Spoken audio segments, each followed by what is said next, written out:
আজি আমি কৃষক মুক্তি সংগ্ৰাম সমিতি, ছাত্ৰ মুক্তি সংগ্ৰাম সমিতি আৰু নাৰী মুক্তি সংগ্ৰাম সমিতিয়ে সমগ্ৰ অসম যে আমি তীব্ৰ প্ৰতিবাদ সাব্যস্ত কৰিছোঁ যে জুবিন গাৰ্গৰ মৃত্যুক লৈ যি ৰাজনীতিখন চলি আছে এই ৰাজনীতিখন বন্ধ হ'ব লাগে। মুখ্যমন্ত্ৰী হিমন্ত বিশ্ব শৰ্মাই জুবিন গাৰ্গৰ মৃত্যুৰ তদন্তত তেওঁ হেমাহি কৰা দেখা গৈছে। জুবিন গাৰ্গৰ মৃত্যুৰ তদন্তত ইতিমধ্যে মুখ্যমন্ত্ৰী হিমন্ত বিশ্ব শৰ্মাই কেঁচুখান্দতে সাপ উলিওৱাৰ ভয়ত তেখেতে আজে বাজে কথা কৈ অসমৰ মানুহক বিভ্ৰান্তি সৃষ্টি কৰি আছে। আৰু দেখা গৈছে যে জুবিন গাৰ্গৰ অনুৰাগীয়ে জুবিন গাৰ্গৰ মৃত্যুৰ ন্যায় বিচাৰিলে ইতিমধ্যে প্ৰশাসনে সেই ন্যায় বিচাৰ অনুৰাগীসকলক কিন্তু গ্ৰেপ্তাৰ কৰাহে দেখা গৈছে। সঠিক তদন্ত কৰি হত্যাকাৰীসকলক তেওঁলোকে চিনাক্ত কৰিব পৰা নাই। নৰ্থ ইষ্ট ফেষ্টিভেলৰ লগত জড়িত কোন কোন জড়িত আছে সকলোকে এই মুহূৰ্তত গ্ৰেপ্তাৰ কৰিব পৰা নাই, সঠিক তদন্ত কৰিব পৰা নাই। আচলতে মুখ্যমন্ত্ৰীয়ে হত্যাকাৰীক ৰক্ষণাবেক্ষণহে দিয়া দেখা গৈছে। মুখ্যমন্ত্ৰী হিমন্ত বিশ্ব শৰ্মাই হত্যাকাৰীক বচাবৰ বাবে অসমৰ ৰাইজক আভুৱা সৃষ্টি কৰিছে। গতিকে মুখ্যমন্ত্ৰী হিমন্ত বিশ্ব শৰ্মাই সকীয়াই দিছোঁ, জুবিন গাৰ্গৰ মৃত্যুৰ তদন্ত সঠিক তদন্ত হ'ব লাগিব।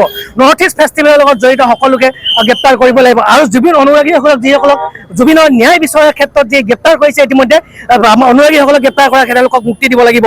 কেৱল মাত্ৰ পুলিচৰ ভয় দেখুৱাই জুবিন গাৰ্গৰ ন্যায় বছৰত মুখ্যমন্ত্ৰী হিমন্ত বিশ্ব শৰ্মাই ভয় দেখুৱাম বুলি ভাবিছে যদি অসমৰ জনতাই কিন্তু এবাৰ ভয় নাখায়। জুবিন গাৰ্গৰ মৃত্যুৰ সঠিক তদন্ত হ'ব লাগিব আৰু এই হত্যাকাৰীকেইটাক ফাঁচি দিব লাগিব আৰু এই হত্যাকাৰীকেইটাক ৰাজনীতি দিয়া মুখ্যমন্ত্ৰী হিমন্ত বিশ্ব শৰ্মাই বন্ধ কৰিব লাগিব।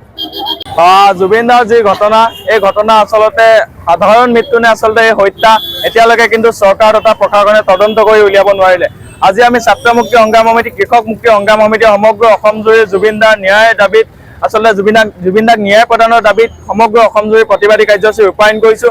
আৰু আজি আমি শিৱসাগৰ জিলা ছাত্ৰ মুক্তি সংগ্ৰাম সমিতি, কৃষক মুক্তি সংগ্ৰাম সমিতি শিৱসাগৰতো আমি প্ৰতিবাদী কাৰ্যসূচী ৰূপায়ণ কৰিছোঁ। আৰু আজি আমি এই প্ৰতিবাদৰ জৰিয়তে অসম চৰকাৰ তথা প্ৰশাসনক এটা দাবী জনাব বিচাৰিছোঁ, অতি শীঘ্ৰে যদি জুবিন দাক ন্যায় প্ৰদান নকৰে এই গোটেই ঘটনাটো উচিত তদন্ত কৰি দোষীক আচলতে যদি উচিত শাস্তি প্ৰদান নকৰে তেতিয়া কিন্তু অনাগত দিনত ইয়াতকৈ ভয়াৱহ আচলতে কাৰ্যৰ সৃষ্টি হ'ব। আৰু অসম চৰকাৰে গঠন কৰি দিয়া SIT কিন্তু আজিলৈকে কোন দোষী বা এই গোটেই ঘটনাটো আচলতে তদন্ত কৰি উলিয়াব নোৱাৰিলে। SIT নতুনকৈ যিসমূহ কথা কৈ আছে এই ৰসৰাজে আচলতে চেলমেনজনে তাতকৈ বেছি কথা জানে। আমি SITক আচলতে দাবী জনাব বিচাৰিছোঁ, এই গোটেই ঘটনাটো উচিত তদন্ত কৰি জুবিন দাক ন্যায় প্ৰদান কৰক। আৰু এই গোটেই ঘটনাটোত আচলতে মুখ্যমন্ত্ৰী হিমন্ত বিশ্ব শৰ্মাৰ লগতে বিজেপি চৰকাৰখনে গোটেই ৰাজনীতিকৰণ কৰি আছে।